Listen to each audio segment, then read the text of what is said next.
Well, hello.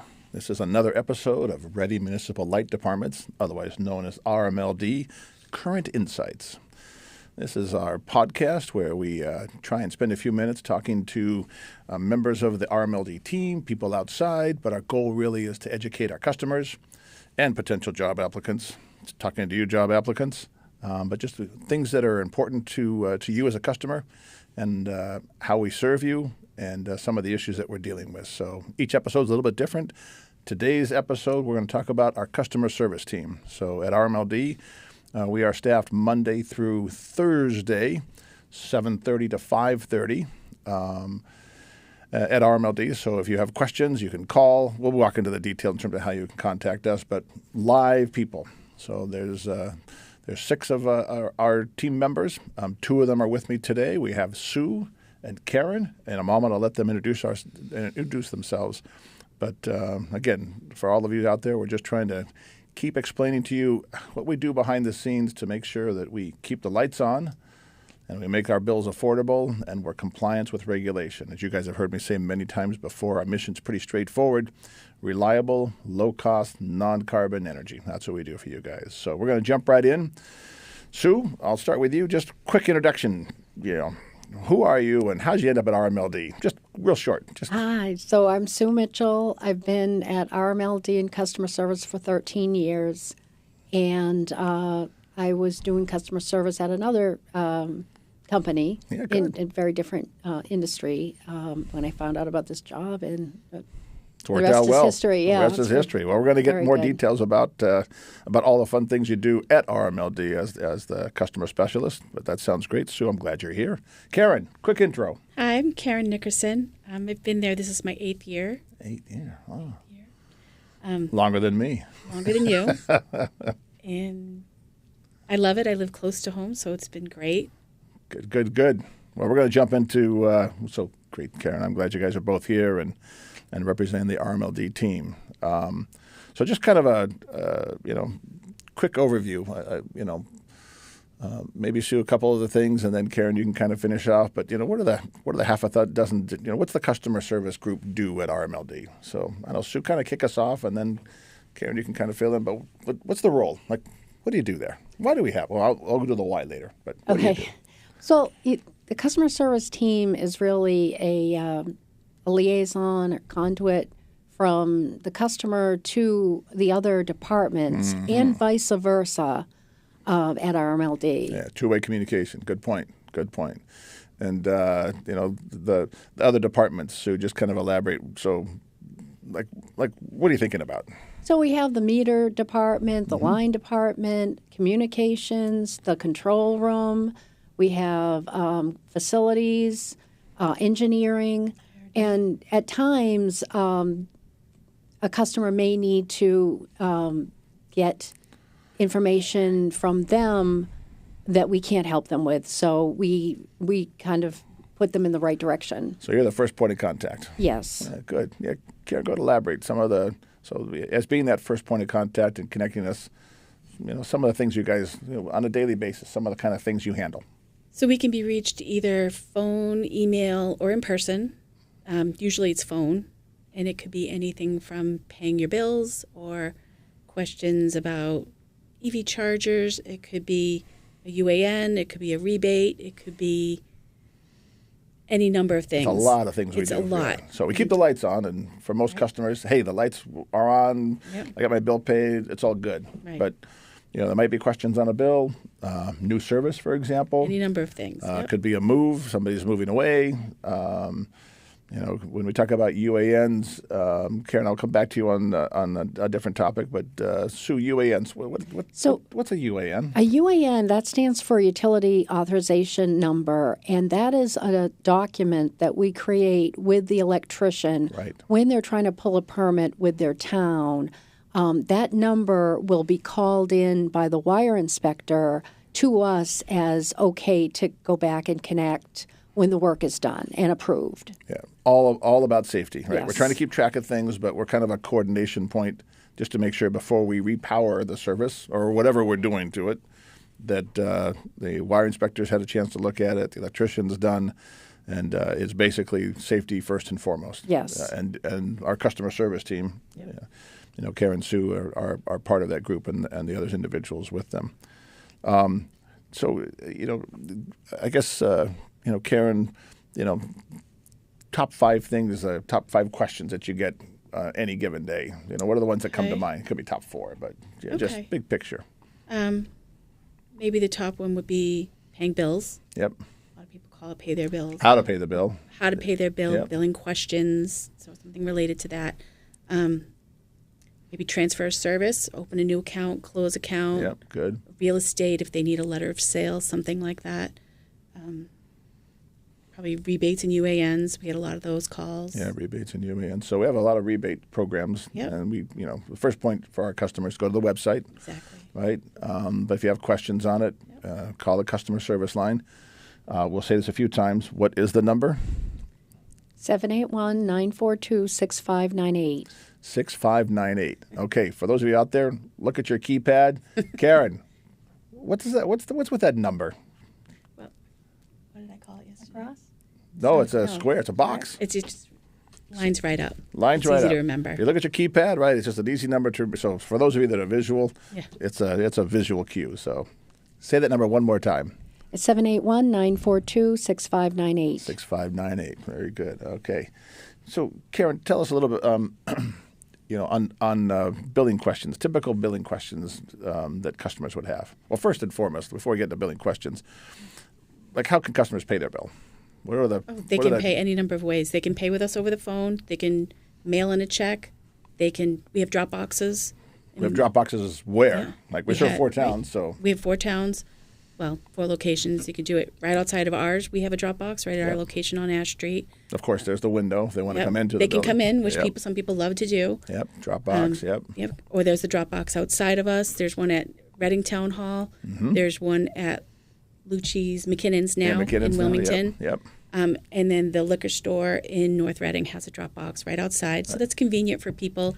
We pick up every day, Monday through Thursday, first thing in the morning, usually between 8 and 9. Yep. So that's one way to get them to us. So there's the physical. They want to drop it off. Yep. They can mail. Yeah. How about digitally? You take Sure. credit cards over the phone. They take credit cards over the phone. They can do it online. Yep. They can do that. They can pay over the phone automatically, like not with us, but Yep. Automated system. automated system, exactly. Good. They can go in auto pay, which a lot of people love. Got auto pay as well. Always comes out on the discount date, so they pay the lesser amount. We have a discount. Sue, tell us about that discount. So the discount is about 17 days past the date of the statement. And so each bill has 2 amounts. One is if you pay by the discount, and then a larger amount if you don't make the discount. It's not late, but it's you missed the forfeit discount. the discount, right? So people really try to make that. And with auto pay, you always get that because they'll take it out on the last day. Right. So On that's the- one on the reason due why date. people really love it. Yes. Yeah, good. Yeah, those discounts are important. And just so everybody knows, our bill are 2 main components. There's our I'll call it basic charges, and then we have power supply. And power supply is a pass-through charge. So that's not discounted because it's just as the costs come in. But for the prompt payment on the customer charge, distribution energy charge, there's a couple of items, and those are indicated on a statement by the star next to them. And the discount, I believe, is 15%, correct? Prompt payment discount is 15%. Yeah, so it's worthwhile, right? It adds up. It really Yeah, does, it too. does, yeah. It's up to about a bill. And then, I think, Sue, the other one, we have different programs. So we have we have the light heat program. We have what's the budgeted billing program? Budget bill. Budget Yes. bill. Yep. Okay. So budget bill is so they can. Tell us about the budget bill, Sue. So budget bill is usually figured out at the end of a calendar year, going through the bills of the customer and I think dividing them by 11 so that they pay the same amount each month, which is good for people who they want to neutralize their large summer air conditioning bills. They want to know what they're paying each month. Yep. No surprises. So they get on that, and towards the end of the next year, supposedly it evens out. Yep. But a lot of people love it. Yeah, a lot of people love it. So that brings up Karen brings up an interesting question in terms of each bill is different every month. To talk a little bit about that, I can fill in if you want, but Sure. Just get a little bit of background in terms of why the bill's different every month. Okay, so it's different factors. It could be the time of year. Mm-hmm. If it's winter, heating is a high usage. Yep, high electricity situation. usage, yep.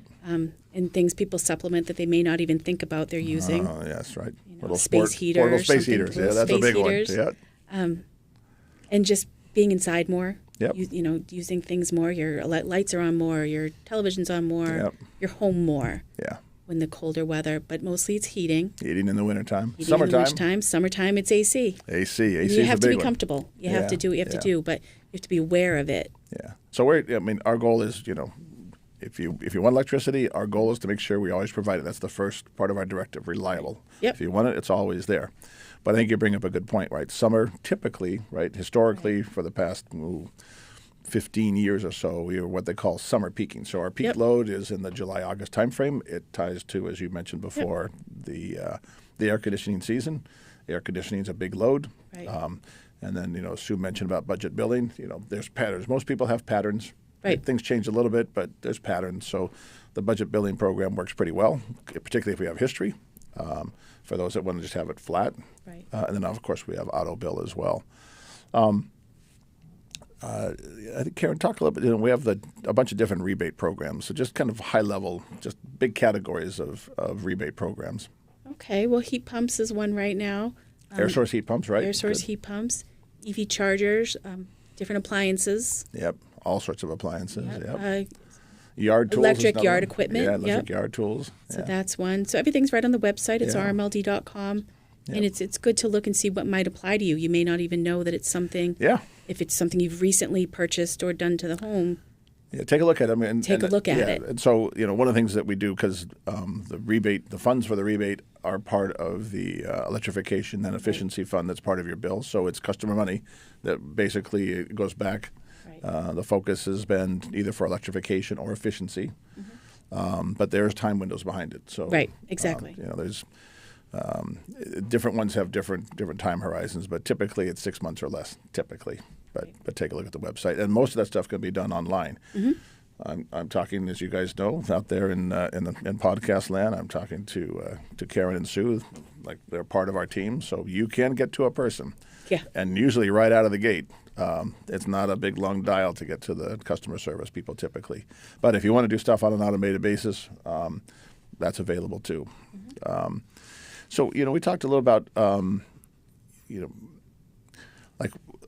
your focus is not on, so we have three general classes of customers, right? We have the industrial customers, we have the commercial customers, and we have the residential customers.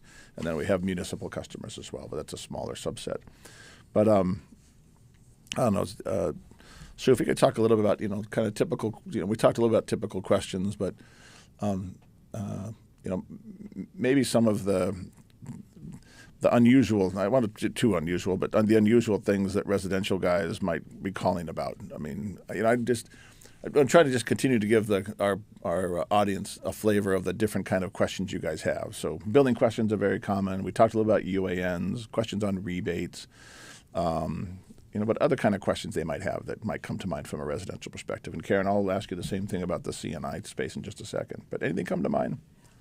It can be anything. It's the customer factor is the wild card of every day, true. and it makes every day fun. Yeah, that's right. One thing that I thought about when I knew we were doing this podcast is that people will call in and ask for one thing in their language, but it actually, when we translate it into how we work as a company, they actually want something else. Like many times, customers will say, I want my electricity turned off. Well, they're actually just moving. They don't want to disconnect. They aren't tearing down a building and they want to disconnect and abandon. Which is an important distinction. That's a good point. Yeah, very good point. Yeah, keep going, yeah. So, you have to figure out what they actually need. Yeah. So it can be all kinds of things. I find that a lot of people have a lot of interest in the rebates of all kinds, and a lot of interest in electrification. It's a big change that's coming right now. It's it's for those of you that listen to our podcast on a regular basis know that we are in the early stages of a we call it a seismic change, but a massive change in terms of the energy space. It's still electricity, but how you use it and when you use it. EVs coming, air source heat pumps coming. Most people have already transitioned over to either compact fluorescents or LED light bulbs, so that transition's already happened. We have a weatherization program in place. We're keep building that, making it better and better. We're looking at electric hot water heaters and air source heat pump electric hot water heaters as traditional ones. So there's a lot of things that are happening and transitioning. And just for the podcast members, one of the things we try and do with the customer service team is equip you guys with expected kind of questions, things that are coming down the road. And then you guys are very good in terms of giving feedback to the internal team. Hey, there's a series of questions that are coming through. What's a more packaged answer as opposed to trying to figuring out. Here's answers to those questions. But I think that's important. Yeah. So people call for different reasons, but we're glad they call, right? Mm-hmm. So besides calling, right? What's there's always in person, right? Our windows open as we talked about before, right? 7:30 a.m. to 5:30 p.m. We used to be Monday through Friday, but it was shorter hours, so we made a change to be more consistent with the town of Reading. But open earlier and open later. But we have people come in constantly, correct? It's a steady flow. Absolutely. We do. Yeah, we have a good, and then email. What's the email address? Go ahead, I'm sorry, go ahead. I'm sorry, it's customer service at rmld.com. No punctuation, just customer service, all one word, yes. RMLD, Reading Municipal Light Department.com. Yeah, for those of you out there, customer service at rmld.com. I got to repeat it 4 or 5 times just to make sure. Yeah, you got it. Karen, kind of questions you might get from the C&I space. We have fewer of those customers, but they tend to be bigger. But their questions aren't so much. Well, there could be some billing questions, but what other questions kind of come in from them? I know you tend to. Yeah, go ahead. From who? C&I, commercial industrials. Commercial industrial. Yeah. Yeah. That would be the most typical. I think a lot of them have to do with billing questions if they haven't received a bill or if they want to change how something's paid. I think that's probably the most. Yep. Or if they're changing location, somebody's taken over. No, that's a good point. Yep, we got the same kind of transfer of service. So right? just same things on a bigger level. Off. Yeah, same things on a bigger level.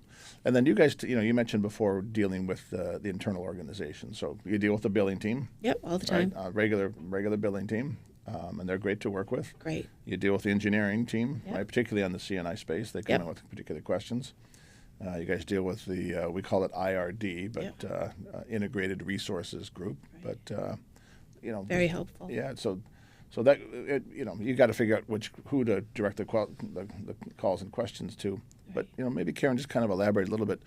If you have a question you don't have the answer to, what do you do then? Like customer calls in with not a stumping question, but hey, that's an interesting question. Right. What's your next step? How would you handle that? Right. So it depends on the situation. If I might reach out to put that person on hold and reach out to the other person if I think it might be a brief answer that they can give me. I might take that person's number and say, let me reach back to you with the answer. So it just depends on the situation, but that's probably the best thing is that we have so many wonderful people around us that are happy to help. Yeah. So we'll get that information if we don't have it. We want to get the answer figured out, right? Right. And there's no the billing's an automated system, but generally speaking, you're dealing with the two of you and the rest of the team, Janie and Marie and the rest of the team. Kind of thinking about, I'm trying to, the other element in terms of let's talk a little bit about, we talked about bill paying, et cetera, but, our goal is to serve the customer, but it's also to protect their information. So just, let's talk a little about confidentiality and privacy of customer information. We don't get to the details, but, I don't know, Sue, just, make a couple comments in terms of, our general strategy and approach, to protecting our customer information. Absolutely. This is something that's very important to me. In the course of a day, we might hear a lot of personal information, personal situations Yeah. that are part of a person's Complex, lifespan. yeah, right. Yes, Yeah. and we see people at all different times of their lives, Yeah. and I feel as if it's very important to take that seriously, that responsibility. Responsibility. Yes. Yeah, exactly. Yeah. And then, I know we have some procedures and policies in place, right, Karen? I know one of the things we do is we if we take a credit card number, we process it, and then we don't We don't hold on. save it. We don't Yeah. save it unless they want us to save it. Yeah. And then it's in the system, but It's in an encrypted system. Yeah, we're Right. yes for all of you out there, we are very respectful, and we take very proactive steps to protect customer information as well as employee information. We view them equally important. So we do a really good job with that. So confidentiality and privacy are very important, but also we want to be very approachable. We talked a little about the energy audits. We have an energy audit program. We talked about LIHEAP rebates for those customers that are tax exempt. I know Janie does the annual program in terms of if you have a tax exempt status. So we are required by the state of Massachusetts to charge for, there's a sales tax associated with energy, but there are some organizations that have the ability to have a not be taxed from a sales tax perspective. There's a process you have to go through, so that's good. I guess, a couple other, we talked about behind the scenes. Any other, I think those are the big points. I guess I'll talk about the last piece, more the personal piece, from the two of you. You guys hear a lot of questions, et cetera. But, I guess kind of describe just, the question is, do you like your work? Right? So, in your own words, like, are you having fun, right? I mean, I don't know. So go ahead. Okay. Like, yeah. I'm having a lot of fun. We have a very good group. We work together as a great team, and we work hard, but we do have a lot of fun, and I enjoy work. And I enjoy being able to help people, whatever the situation is, and to be available.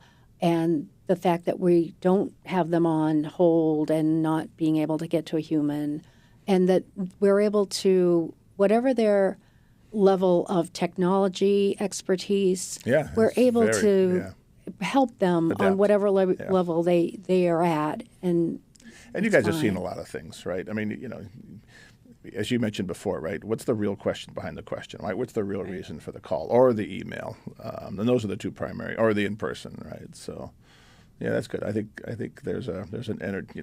We joke internally, right? There's an energy. We're energized. We're electrified. But I think we are. I don't know, Karen. Are you going to add to that, just in terms of? Yeah. I think you guys have a great attitude in terms of dealing with the customers. But just in your words, like, is it fun? It's not just about being fun, taking care of the customers, but you got the idea. Well, I think it's nice to be able to work with the public because every day is a little different. Yeah. But I do think we help people. Yeah. I mean, we're not saving lives, but we're making their life more convenient. Yeah. And we're helping them in an area they need help with. Right. So even if it's something minor or something major, I like that we're able to make a difference in a way that I know we're helping. Yeah, that's good. No, I appreciate it. I think, and Karen and Sue and the rest of the team, you guys are the front. They're the first person they deal with typically, and so the smiling voices, and if they come in, the smiling faces. I think it's appreciated by our customers. We, as you guys know, every 2 years we do a customer satisfaction survey. We get very high marks on customer satisfaction. A lot of it's due to the fact that we're approachable as a group, in person. So it is all good. Well, I want to say thank you guys very, very much for being part of our podcast. This session we're going to wrap up. We had a chance to speak with both Sue and Karen on customer service. For those of you that are interested in digging deeper into how we can help you, what's the number to call? 781-942-6598. There's a pattern, 6598. Thank you guys all very, very much. Thanks for joining us. Thank you, Greg. And thank you, audience, for being part of our Current Insights.